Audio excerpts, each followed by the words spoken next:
everyone, welcome to my channel. Welcome to today's video. Today's video is going to be a November ranking update. So this is a series that I do on my channel where every month or every other month, I take all the videos where I've done first impressions and I try out those products a little bit more just so I have a better idea of if I like them or not.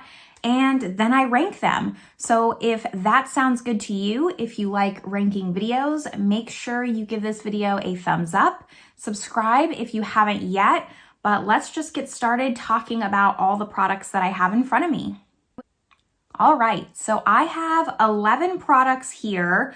I will try and link all the appropriate videos up above, but I do have every single one of these products in my Trying New Makeup playlist, so I will at least link that playlist above, and you can always find the appropriate video to each of these products. I do have 11 products here. This is kind of a smaller update. Next month is going to be big though. I have a ton of products that I'm in the middle of trying. If you've seen a video already on a product, but it's not in this video, I'm not comfortable yet ranking it. I still need a little bit more time. So this one's gonna be a teeny bit smaller. Next month's gonna be big. I did group some of these together kind of based on video, not just on the product. So I don't have 11 spots, I only have 6. So let's start with the number 6 spot here, and that is gonna go to Hourglass 2022 Holiday Palettes. So I have the Butterfly and I have the Elephant. Now, I just wanna preface this, like every single one of these, I like and I'm happy that I purchased. I've been really trying to be more mindful in my purchases, making sure that it's something that I'm at least going to enjoy and not be a complete dud. So while I am ranking these as far as like what I prefer out of all these products, I still really like these. If you saw this video, I was most disappointed with the Butterfly palette just because it had the least amount of new shades. It only has 3 new shades out of 6. While the Elephant here, which I would rank higher than the Butterfly, has 4 new shades. And the other con to the Butterfly palette is that it doesn't have a bronzer. So it has 2 finishing powders, 2 highlighters, 2 blushes. That is this one here. And then this one, the Elephant, has a bronzer, a highlight, 2 finishing powders, and 2 blushes. I really wish that the Butterfly palette at least had a bronzer. It probably would have bumped it up a little bit for me. Not even a new one. I can deal with the fact that it only has 3 new shades rather than 4, but the fact that it doesn't have a bronzer makes it a lot harder for me to reach for that palette. Now, I will say if you haven't gotten these are really getting great reviews, but I do also want to mention I consider myself a very light skin tone. Like I would say I'm really just smack dab in the middle of that light category. And the Elephant palette, the shades here fit my skin tone.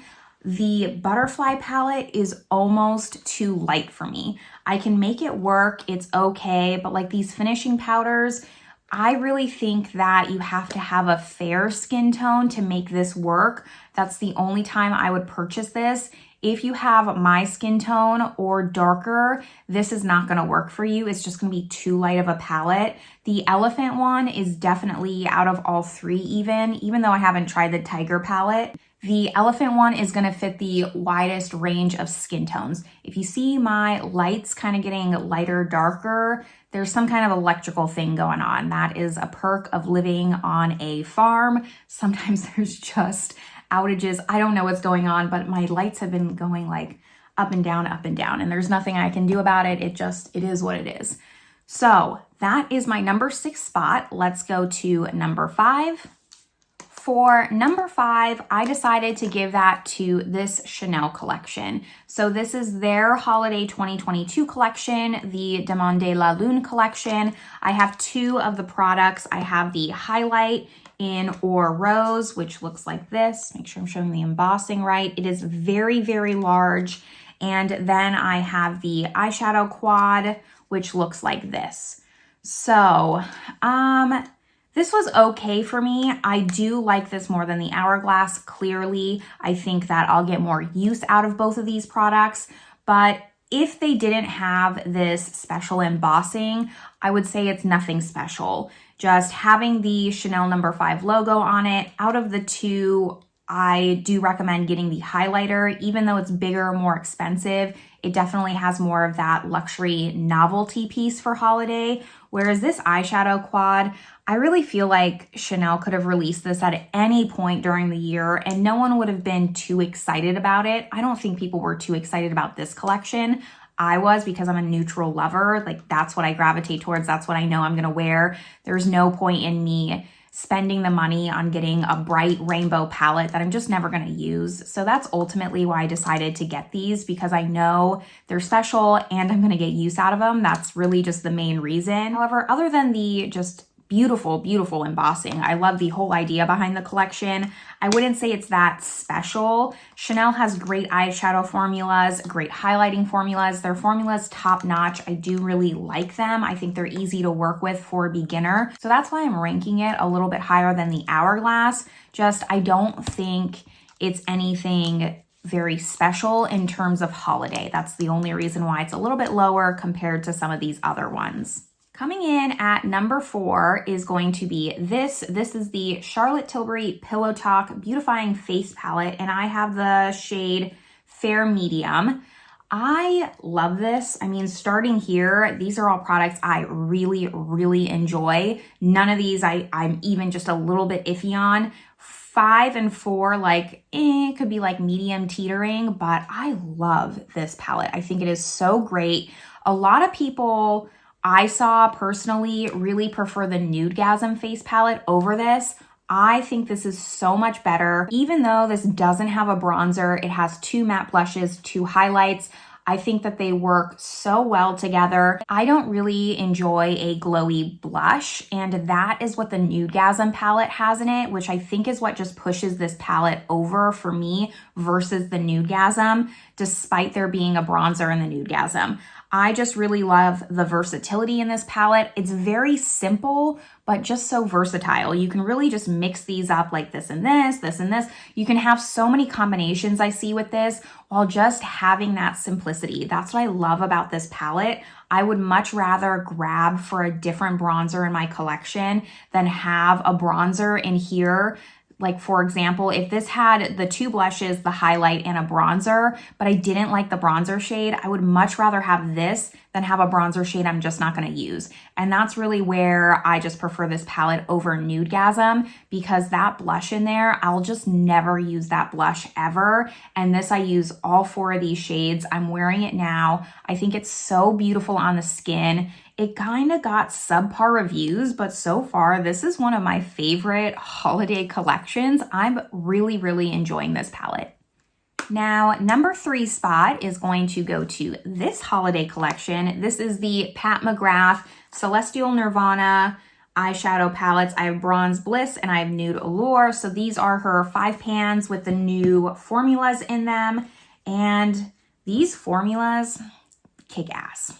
I mean, they just do. I love them a lot. They were very easy to work with. I'm very novice when it comes to eyeshadow looks, and I was able to come up with looks for both of these. So this is Nude Allure, this top one, this bottom one is Bronze Bliss, and I love all the shades in these. My only con is that it has 1 matte. I think that I am alone in feeling like that. I think people would rather have more shimmers and reach for a complementary palette.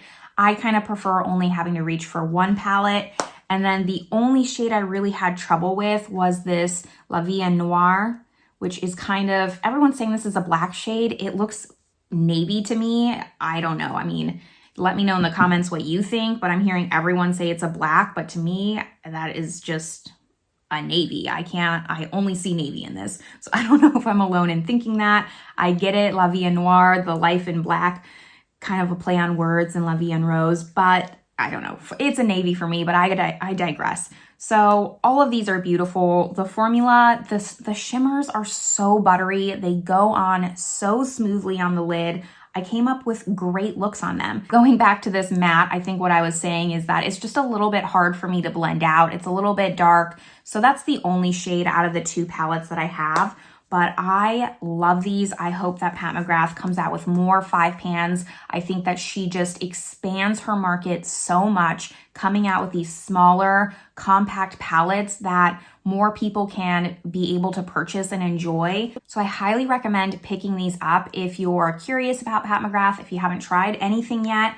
This would be the top thing I would recommend trying out of her line. I think that they are fantastic. You get like very smooth shimmers. These shimmers, while they're not her special shades, there's still something special about these. I can't speak highly enough about them. Absolutely go grab them. I'm sure that they'll go on sale soon enough so you can even get an additional 30%. I would wait for that, but highly recommend these. Love these palettes. Number 2 spot. So this is going to something that I haven't heard anyone talk about, anyone review. I saw it like pop up on Trend Mood months ago. Then I never heard anything about it, when it was going to be released, but I was really interested in this. And that is the Givenchy Prism Libre Pressed Powder. So Givenchy is very famous for having this in loose powder form. I just prefer pressed powder. That's why I was so excited when she announced coming out with a pressed version, because I never tried the loose powder, even though I was very interested in it. I got the lightest shade, which is Mousseline Pastel. So the one that she's most famous for, the most iconic one. And I love this powder. That's why it's ranked number 2. I mean, to have a powder in number 2, I use this all the time. So a while ago, not too long ago, maybe 6 months ago, I tried the Guerlain Meteorites for the first time, and I really enjoyed those, but this just beats this way over that. And I use it in the exact same fashion. So it does come with a brush. It's a little bit difficult to get out, but you kind of get used to it. It's loosened up a little bit. However, the main way that I use this is on days where I'm wearing no makeup, which I guess now turns into a day I'm wearing makeup. But I love putting this on once I've just put on all my skincare. I'm not planning on wearing any makeup. I just put this on top. I lightly sweep over it. My lights are driving me absolutely bonkers. I'm gonna have to speed this up. Something's going on. I apologize again for the lights. I'm not sure what's going on, but I think I fixed it. So going back to this, I put this on after I've done all my skincare and I just want to tone down like that greasy oilness. I don't like having like really sweaty, oily looking skin. A lot of people like that. A lot of people get that specific glow sunscreen, and sunscreen's the last step that I use. So after I've applied my SPF, like sometimes my skin is just like super, it feels sticky, it feels really glowy. I don't like that look. So I take this powder and just lightly dust it over my face, and it brings down the shine in just the best way. It looks so ethereal.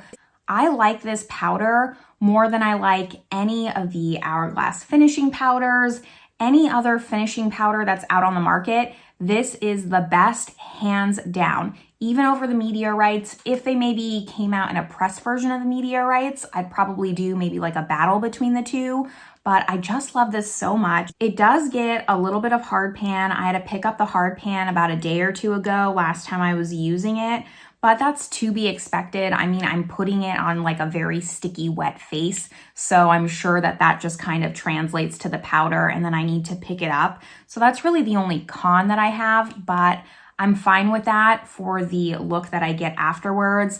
I just feel like my skin looks so milky. That's like not the right word, but it's like the word that I want to use. It just looks so filtered and refined.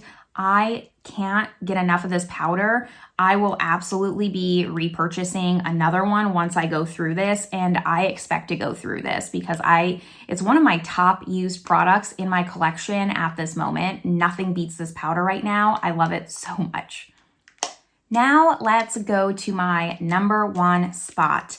That is gonna go to one of the most prized possessions that I have, and that is the Chanel Tweed Quads. So I have 3 of the 4 here. I have cuivre, I have pourpre, which is a very hard French word to say. I don't know why they just didn't call it violet. I don't hear people say purple, pourpre. I usually, when people are referring to purple, I hear violet, but that's neither here nor there. It's just something I wanted to gripe about because I have a very hard time pronouncing that word. And I even had to ask my mom like how to pronounce it because it's very difficult if you don't speak French, or even if you speak French. Like I would say my French is fairly decent. I can get by without help from anyone, but that word specifically is just a tongue twister. And then I also have Brune et Rose. So I just didn't pick up the really warm tone one, which I'm glad because I think that this Chanel, the La Lune one kind of fits that bill. But these are so beautiful. They're my number 1. If I had to recommend anything from holiday time, this wasn't part of their holiday collection, but pick these up. They're so, so special. They work beautifully. They look amazing on the eyelids. I've used these so much. My favorite is, of course, the Brune et Rose. It just goes with everything. I love the shades. I love the tweed. I mentioned in my video that I was considering getting a backup of Brune et Rose, but I ultimately decided not to.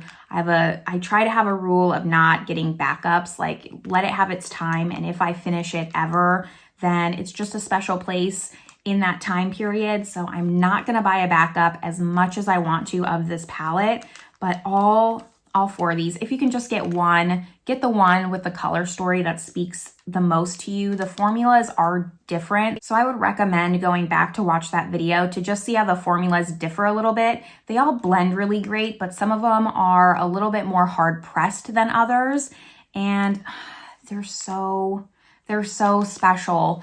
I did see like a sneak peek that Chanel is going to be releasing tweed blushes. And I emailed Chanel because I was a little bit confused because on the French Chanel website, they already have tweed blushes.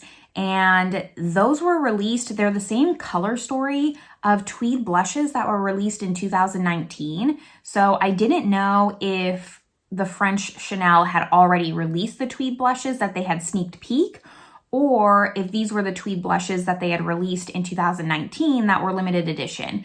So I did email them and their response did not answer my question at all. They said that the Chanel blushes were the new ones that were released a month ago, but I had bought that blush way more than a month ago because I bought that blush. I bought it, I even made like a TikTok with it. I bought that blush when I bought the Maxi bronzer.